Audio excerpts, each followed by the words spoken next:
అందరికీ నమస్కారం. ప్రస్తుతం నేను అలిపిరి మెట్ల మార్గం వద్ద ఉన్నాను. ఈ మెట్ల మార్గం ద్వారానే నేను తిరుమలకు వెళ్తున్నాను. ప్రస్తుతం మనము అలిపిరి ఎంట్రన్స్ ప్రాంతంలో ఉన్నాము. ఈ ఎంట్రన్స్ నుంచి తిరుమలకు బస్సులు వెళ్తూ ఉంటాయి. అటు రైట్ సైడ్ నుంచి తిరుమల నుంచి తిరుపతి వచ్చే బస్సులు వస్తూ ఉంటాయి. మనం ఇక్కడే గమనించవచ్చు. ఇక్కడికి చేరుకోవాలంటే తిరుపతి బస్టాండ్ నుంచి అలిపిరి 5 కిలోమీటర్ల దూరంలో ఉంటుంది.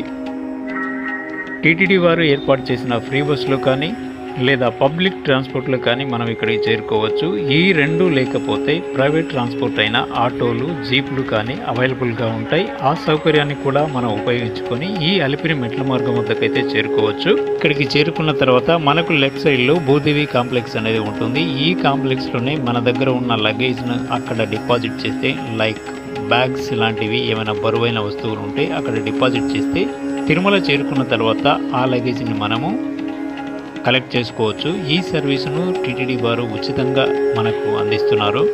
తిరుమలకు చేరుకున్న ప్రతి భక్తుడు మొదటి మెట్టు దగ్గర దీపారాధన చేసి కొబ్బరికాయ చెల్లించి దండం పెట్టుకొని ఇక్కడి నుంచి నడక ఆరంభించడం ఆనవాయితీగా వస్తుంది.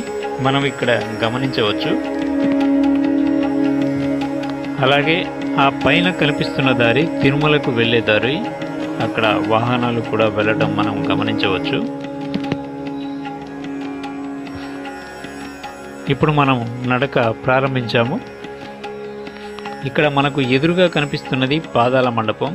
ఈ మండపానికి ఆ పేరు ఎలా వచ్చిందంటే, తిరుమలలో ఏకాంత సేవ ముగిసిన తర్వాత స్వామివారు తన భార్య అయిన తిరుచానూరులో ఉన్న పద్మావతి దేవి వారిని కలవడానికి 7 కొండలు ఈ మెట్ల మార్గం ద్వారా దిగి వచ్చి ఇక్కడ తన పాదరక్షలు విడిచారట. అందువలనే ఈ మండపానికి పాదాల మండపం అనే పేరు వచ్చిందట.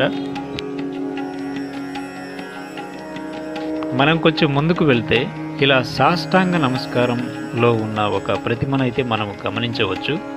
ఇక్కడ ప్రతి భక్తుడు సాష్టాంగ నమస్కారం చేసి నడక సాగిస్తాడు. అంటే అసలు నడక ఇక్కడి నుంచి మొదలవుతుందట. తిరుమలకు నడిచి వెళ్తున్న భక్తులు వారితో పాటు చిన్నపిల్లలను కూడా తీసుకువెళ్తుంటే తగు జాగ్రత్తలు తీసుకొని బయలుదేరాలి. అంతేకాకుండా ఉదయం 6 గంటల నుంచి మధ్యాహ్నం 2 గంటల వరకు మాత్రమే వారిని అలౌ చేస్తారట. ఇప్పుడు మనం చూస్తున్నది మొదటి గాలి గోపురం. దీన్నే మొదటి రాజగోపురం అని కూడా అంటారు. ఇక్కడ తిరుపతి నుంచి చుట్టూ ఉన్న ఆలయాలకు దూరాన్ని ఈ బోర్డులో సూచిస్తున్నారు. అంతేకాకుండా తిరుమలకు నడక ద్వారా వచ్చే యాత్రికులు ఎవరైనా సరే, పెద్ద వయసు వారు కానీ, హార్ట్ పేషెంట్స్ కానీ, లేకపోతే బీపీ పేషెంట్స్ కానీ ఎవరైనా ఉంటే వారి వైద్యుల సలహా మేరకి నడక ప్రారంభించాలి అని చెబుతున్నారు. ఇది మొదటి రాజగోపురం. చాలా చాలా హైట్గా ఉంది. చాలా అద్భుతమైన నిర్మాణం ఉంది. ఈ నడక దారిలో మనము మొత్తం 4 రాజగోపురాలను మనం చూడవచ్చు. చివరగా మోకాల మెట్టు దగ్గర ఉన్న రాజగోపురం చాలా హైట్గా ఉంది. చూడండి, ఇక్కడ మనకు అలిపిరి నుంచి తిరుమలకు నడక దారి. పక్కనే చెకింగ్ పాయింట్ కూడా మనం గమనించవచ్చు. మనం ఏదైనా లగేజ్ క్యారీ చేస్తుంటే ఆ లగేజ్ని మనల్ని ఇక్కడ చెక్ చేస్తారు. టీటీడీ వారు ప్లాస్టిక్ వాటర్ బాటిల్స్ను నిషేధించారు. కాబట్టి వాటర్ బాటిల్స్ను క్యారీ చేయవద్దు. మనకు దప్పిక వేసినప్పుడు అక్కడక్కడ ఉన్న ఫుడ్ స్టాల్స్లో గ్లాస్ బాటిల్స్లో వాటర్ మనకు అవైలబుల్గా ఉంటుంది. ఆ వాటర్ను తీసుకోవచ్చు. 20 రూపాయలు ఛార్జ్ చేస్తారు. అది కాకుంటే మనము నడుస్తున్న మెట్ల దారిలోనే అక్కడక్కడ 50 to 100 స్టెప్స్కి ఒక చోట ఒక వాటర్ ట్యాప్ ఉంటుంది. ఆ సౌకర్యాన్ని కూడా మనం ఉపయోగించుకోవచ్చు. ఇక్కడ ఒక భక్తురాలు ప్రతి మెట్టుకు పసుపు కుంకుమ రాస్తూ వెళ్ళడం మనము గమనించవచ్చు. ఇప్పుడు మనము దశావతారాల్లో మొదటి అయిన కూర్మావతారాన్ని మనం చూస్తున్నాము. ఇలా దశావతారాల ప్రతిమలు మనము నడిచే దారిలో మనము గమనించవచ్చు. దాదాపు మనము 200 స్టెప్స్ వరకు వచ్చేసాము.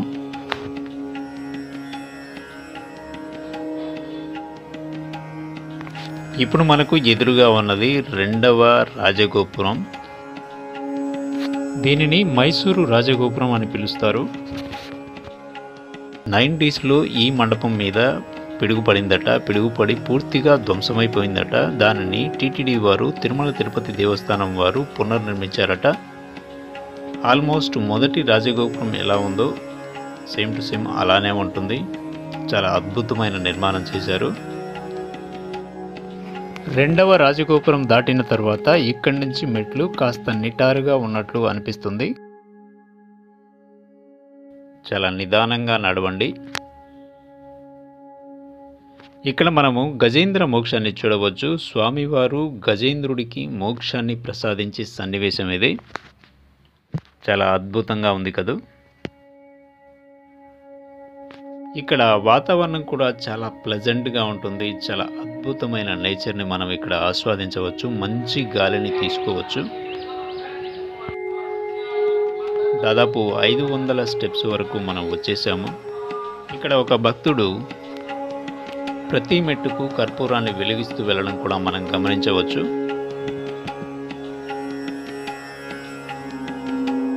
తిరుమల కొండలు శేషాచల పర్వత శ్రేణిలో ఒక భాగము. సముద్ర మట్టానికి 883 మీటర్ల ఎత్తులో ఉంటాయి. దీన్ని అడుగుల్లోకి మారిస్తే 2799 అడుగుల ఎత్తులో ఉంటాయి. తిరుమల చేరుకోవడానికి 2 మెట్ల మార్గాలు ఉన్నాయి. ఒకటి మనము నడిచే అలిపిరి మెట్ల మార్గం, రెండవది శ్రీవారి మెట్ల మార్గం. అలిపిరి మెట్ల మార్గంలో మొత్తం 3550 స్టెప్స్ వరకు ఉంటాయి. దూరం 12 కిలోమీటర్ల దూరంలో ఉంటుంది.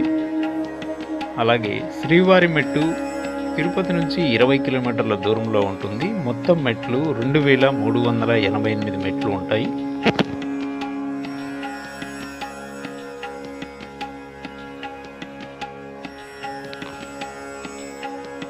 మెట్లు ఎక్కేటప్పుడు ఆయాసంగా అనిపిస్తే ఇలా మెట్లకు సైడ్లో అరుగుల్లాగా ఉంటాయి. అలా కూర్చొని మనం విశ్రాంతి తీసుకోవచ్చు. ఇక్కడ మనము ఆంజనేయ స్వామి వారి ప్రతిమను గమనించవచ్చు. చాలా చాలా అద్భుతంగా ఉంది. ఒక పెద్ద రాతిశిలకు ఆ విగ్రహాన్ని మలిచారు. ఇక్కడ మనము రాజవోలు మండపాన్ని అయితే చూడవచ్చు. కొంచెం ముందుకు వెళ్ళిన తర్వాత రైట్ సైడ్ బోర్డులో 2083 స్టెప్ వద్ద వైద్యశాల ఉంది. అక్కడ మనం వైద్య సహాయం అవసరమైన వాళ్ళు తీసుకోవచ్చు అని చెప్తున్నారు. ఆల్మోస్ట్ మనము 900 స్టెప్స్ వరకు చేరుకున్నాము. ఇక్కడి నుంచి మెట్లు చాలా నిటారుగా ఉంటాయి.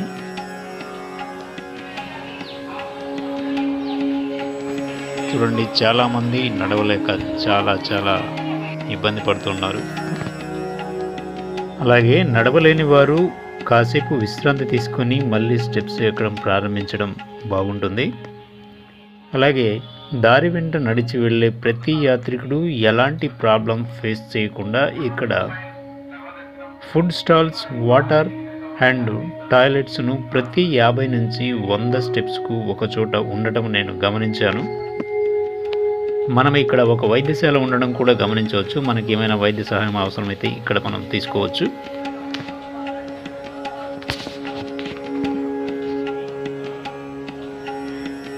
గమనించవచ్చు, ప్రతి 50 నుంచి 100 స్టెప్స్కి ఒక చోట ఫుడ్ స్టాల్, వాటర్ ట్యాప్స్ మనకు అవైలబుల్గా ఉంటుంది. ఇక్కడి నుంచి మనము ఒక 50 స్టెప్స్ పైకి ఎక్కితే 3వ రాజగోపురాన్ని మనం చూడవచ్చు.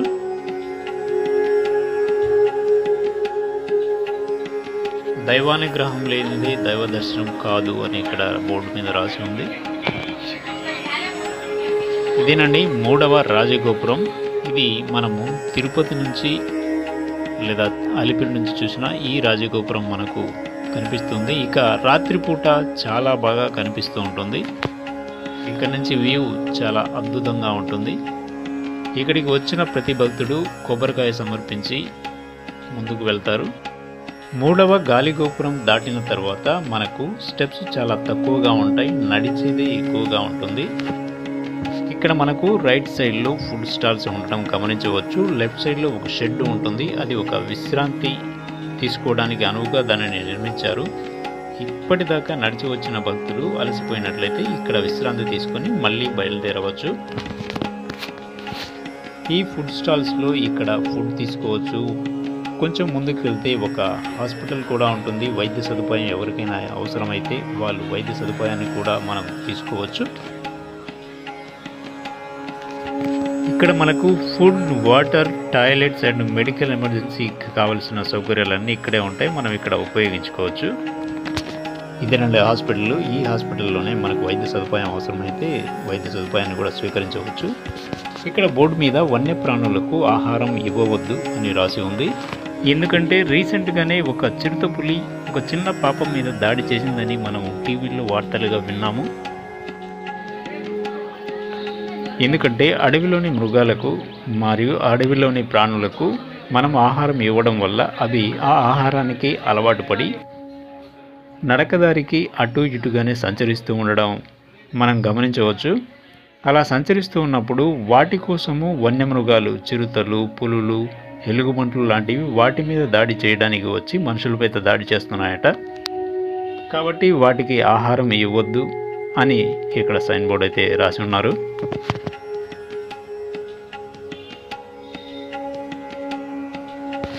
ముఖ్యంగా ఇక్కడి నుంచి చిన్నపిల్లలు ఎవరైనా క్యారీ చేస్తూ ఉంటే, చిన్నపిల్లలతో పాటు ప్రయాణిస్తూ ఉంటే వాళ్ళు చాలా జాగ్రత్తగా ఉండాలి. ఇది వన్యప్రాణులు తిరిగే ప్రదేశము.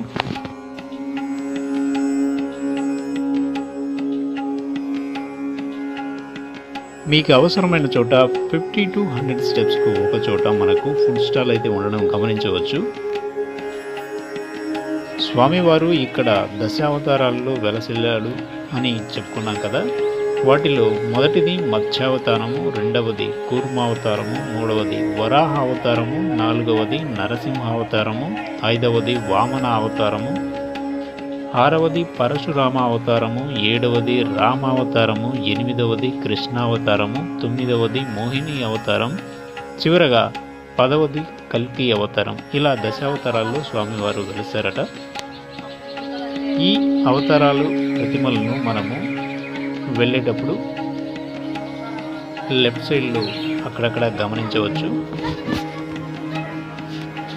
ఈ విధంగా చిన్నపిల్లలను క్యారీ చేసే తల్లిదండ్రులందరికీ నా ఒక విన్నపము, చిన్నపిల్లలను క్యారీ చేసేటప్పుడు చాలా జాగ్రత్త వహించండి. ఎందుకంటే ఇక్కడ వన్యమృగాలు ఎక్కువగా సంచరిస్తూ ఉంటాయి. అలా కొంత దూరం నడిచిన తర్వాత మనకు ఒక బ్రిడ్జ్ అనేది ఎదురవుతుంది. ఈ బ్రిడ్జ్ కింద నుంచి మనం వెళ్ళాలి. కాకపోతే మీ అందరికీ చూపించడానికి నేను రోడ్ క్రాస్ చేసి వెళ్ళాలనుకున్నాను. ఇక్కడ ఒక గమనిక, తిరుమల నుంచి వచ్చే వాహనాలు చాలా వేగంగా వస్తూ ఉంటాయి. కాబట్టి చూసి ఆగి రోడ్ క్రాస్ చేయడం మంచిది. రోడ్ క్రాస్ చేసిన తర్వాత స్వామివారి దశావతారాల్లో ఒక రూపమైన స్వామివారిని ఇక్కడ మనం చూడవచ్చు.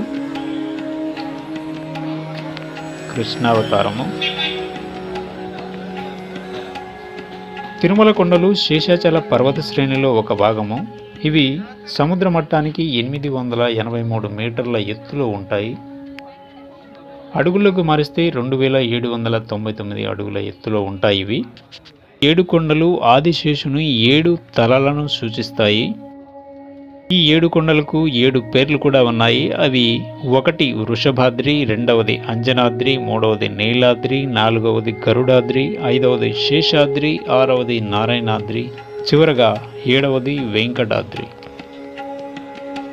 ఇప్పుడు మనం చూస్తున్నది ఎలుగుబంట్లు సంచరించు ప్రాంతం అని చెప్తున్నారు. లాస్ట్ టైం ప్రమాదం జరిగినప్పుడు ఇక్కడే జరిగిందట. ఇప్పుడు మనము ఆంజనేయ స్వామి వారి విగ్రహాన్ని చూస్తున్నాము. ఇప్పుడు మనము దాదాపుగా 70% అయితే వచ్చేసాము. నడకదారిలో 70% పూర్తి చేసుకున్నాము. ఆంజనేయ స్వామి వారి నిలువెత్తు విగ్రహాన్ని మనం ఇక్కడ చూడవచ్చు. దర్శించుకొని ఇక్కడి నుంచి మనము మెట్ల దారిన మళ్ళీ ముందుకు సాగవచ్చు. ఎక్కడ చూసినా మనకు వాటర్ అనేది విరివిగా లభిస్తూ ఉంటుంది. ఇక్కడ మనం చూస్తున్న ఈ స్థలంలో ఇంతకుముందు జింకల పార్కు ఉండేది. కానీ టీటీడీ వారు జింకలన్నింటినీ ఒక పార్కులో అలా బంధించి ఉంచడం సరికాదు అన్న ఉద్దేశంతో ఆ జింకలన్నింటినీ 2 సంవత్సరాల క్రితమే అడవిలో వదిలేశారట. ఎందుకంటే అడవిలో చాలా ఫ్రీగా సంచరించే జంతువులు అవి. కాబట్టి అలా బంధించి ఉంచడం సరికాదు అన్న ఉద్దేశంతో టీటీడీ వారు అడవిలో వదిలేశారు. కాకపోతే ఇలా నడకదారిలో వెళ్ళే భక్తులు ఆ జంతువులకు ఇచ్చే ఆహారాలకు అలవాటు పడ్డ జంతువులు కొన్ని ఇంకా నడకదారికి అటు ఇటుగా సంచరిస్తూ ఉండడం మనం గమనించవచ్చు. ఇక్కడ ఒక వన్యప్రాణి మనుషులుండి భయం లేకుండా చాలా దగ్గరికి వచ్చి వాళ్ళు పెడుతున్న ఆహారాన్ని తింటూ ఉంది. చాలామంది ఆ జీవితో సెల్ఫీలు కూడా తీసుకుంటున్నారు, మనం చూడవచ్చు.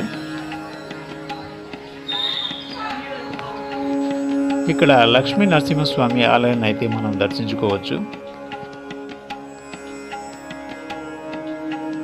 ఇక్కడ నుంచి మనము రోడ్డు మార్గాన రోడ్డు మీద నడవవలసి ఉంటుంది. ఒకవైపు తిరుమల నుంచి వచ్చే వాహనాలు ఇక్కడ తిరుగుతూ ఉంటాయి, చాలా వేగంగా వస్తూ ఉంటాయి. రోడ్ క్రాస్ చేసేటప్పుడు చాలా జాగ్రత్తగా వెళ్ళండి.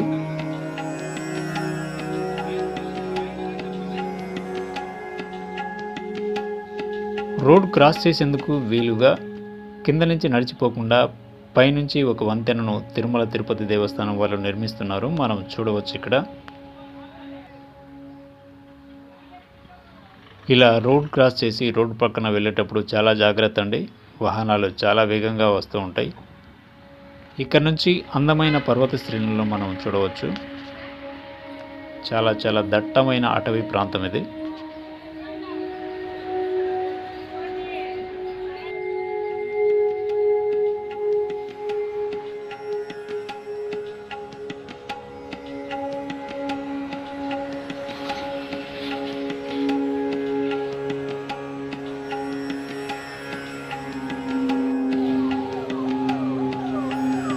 చాలామంది భక్తులు స్వామివారికి చాలా రకాలుగా మొక్కులు తీర్చుకుంటూ ఉంటారు. అవి మొదటిది తలనీలాలు ఇస్తామని, రెండవది మెట్ల మార్గంలో నడిచి వస్తామని, అలా నడిచి వచ్చి దర్శనం చేసుకుంటామని, మూడవది మోకాల మీద మెట్లు ఎక్కి నడిచి వస్తామని, అదే నాలుగవది మెట్టు మెట్టుకు పూజ చేసి వస్తామని, ఇలా చాలా రకాలుగా భక్తులు వారి మొక్కులైతే తీర్చుకుంటూ ఉంటారు.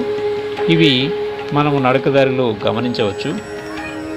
ఇప్పుడు మనం చూస్తున్నదే స్వామివారి కొండ. దీన్ని మోకాలమెట్టు పర్వతము లేదా వెంకటాద్రి అని కూడా పిలుస్తూ ఉంటారు. ఈ పర్వతాన్ని ఎక్కితే మనము తిరుమలకు చేరుకోవచ్చు.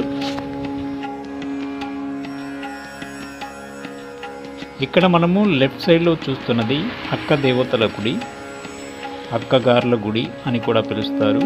స్వామివారికి వీళ్ళు అక్క చెల్లెలులాగా ఉంటారట. వీళ్ళని ఇక్కడ ఎందుకు ప్రతిష్ఠించారంటే, ఇంతకుముందు వాహనాలు చాలా వేగంగా రావడం వల్ల ఇక్కడ చాలా ప్రమాదాలు జరిగేవట. ఈ అక్క దేవతల గుడిని పునర్నిర్మించిన తర్వాత ఇక్కడ ప్రమాదాలు అయితే జరగడం లేదు అని చెబుతున్నారు. స్వామివారి గ్రామం ఈ గుడి దగ్గర నుంచే మొదలవుతుందట. అందువల్ల ఈ అక్కగారులకు నమస్కరించుకొని మనం ముందుకు వెళ్దాం. ఇక్కడ కూడా వేగంగా వాహనాలు చాలా స్పీడ్గా వస్తూ ఉంటాయి. చాలా జాగ్రత్త వహించి రోడ్డు క్రాస్ చేయండి. ఇక్కడ నుంచి ఒక 100 మీటర్ల దూరంలో మోకాళ్ళమెట్టు పర్వతం మనకు ఎదురవుతుంది. యాత్రికులు ఎవరైనా సరే ఇక్కడ రోడ్ క్రాస్ చేసేటప్పుడు చాలా జాగ్రత్త వహించండి. చిన్నపిల్లలు ఉన్నప్పుడు వాళ్ళతో చాలా జాగ్రత్తగా ఉండండి.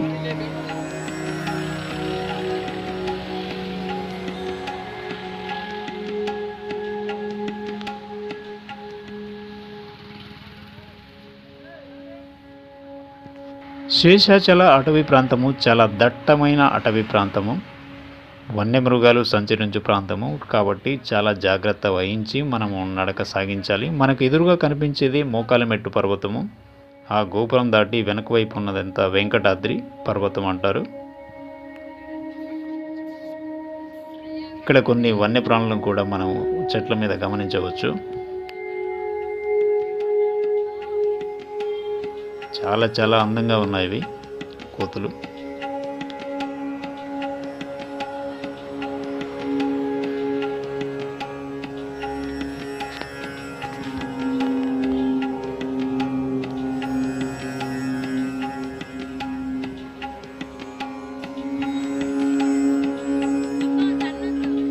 ఈ మోకాలమెట్టు గోపురం దగ్గర నుంచి మనము నడిచి వెళ్ళాలి. ఇక్కడ చాలామంది భక్తులు మెట్లకు పూజ చేసి ఈ మెట్టు మార్గం ద్వారా కనీసం ఒక 50 మెట్లైనా సరే మోకాల మీద ఎక్కడం మనం గమనించవచ్చు.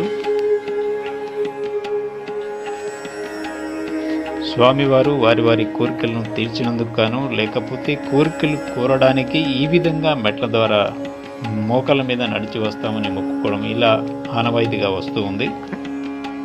మనం ఇక్కడ గమనించవచ్చు. ఆల్మోస్ట్ మనము 3000 స్టెప్స్ వరకు వచ్చేసాము.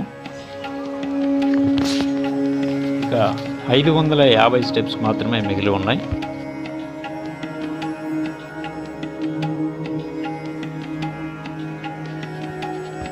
ఆయాసం వచ్చి విశ్రాంతి అవసరమైతే పక్కనే ఉన్న అరుగుల మీద కూర్చొని కాసేపు విశ్రాంతి తీసుకొని మళ్ళీ వెళ్ళడం మంచిది.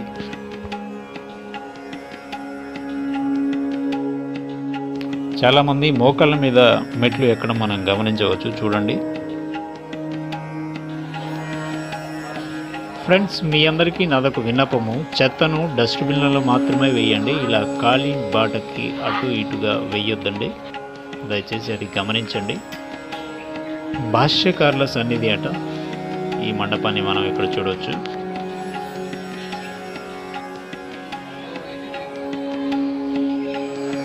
మనం చాలా దగ్గరికి అయితే వచ్చేసాము. ఇక్కడ వన్యప్రాణులు మనం గమనించవచ్చు.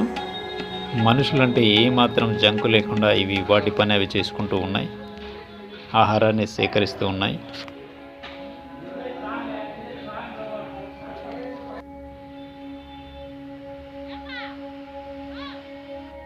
ఆల్మోస్ట్ మనము తిరుమలకు చేరుకున్నట్టున్నాము. చాలా దగ్గరికి అయితే వచ్చేసాము. 3500 మెట్ల వరకు ఎక్కేసాము. ఇక మిగిలినవి 50 స్టెప్స్ మాత్రమే ఉన్నాయి. ఇది లాస్ట్ స్టెప్. మనము పూజ చేస్తూ వచ్చినప్పుడు మన దగ్గర ఉన్న పసుపు కానీ, కుంకుమ కానీ, కర్పూరం కానీ, కొబ్బరికాయలు కానీ ఇక్కడే వదిలేసి వెళ్ళాలి. కొబ్బరికాయ ఇక్కడే సమర్పించేసి మనం ముందుకు వెళ్ళాలి.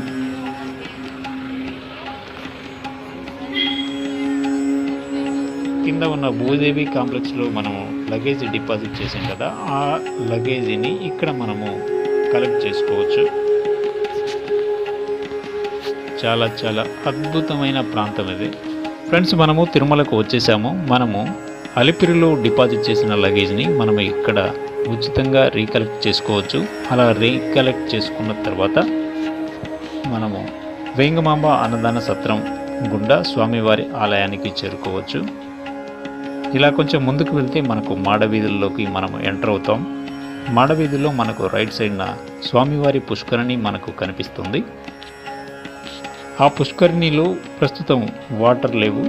పుష్కరిణి మొత్తం శుభ్రం చేస్తున్నారట. ఈ పుష్కరిణి దాటి ముందుకు వెళ్తే మనం స్వామివారి ఆలయాన్ని చేరుకోవచ్చు. ఫ్రెండ్స్, ఇదే స్వామివారి ఆలయము. ఈ వీడియోను ఇంతటితో ముగిస్తున్నాను. వీడియో మీకు నచ్చినట్లయితే తప్పకుండా లైక్ చేయండి. అలాగే మీ ఫ్రెండ్స్ అండ్ ఫ్యామిలీ మెంబర్స్కి షేర్ చేయండి. కొత్త వాళ్ళు ఎవరైనా మన ఛానల్ చూస్తుంటే మన ఛానల్ని సబ్స్క్రైబ్ చేసి నన్ను సపోర్ట్ చేస్తారని ఆశిస్తున్నాను. Thanks for watching.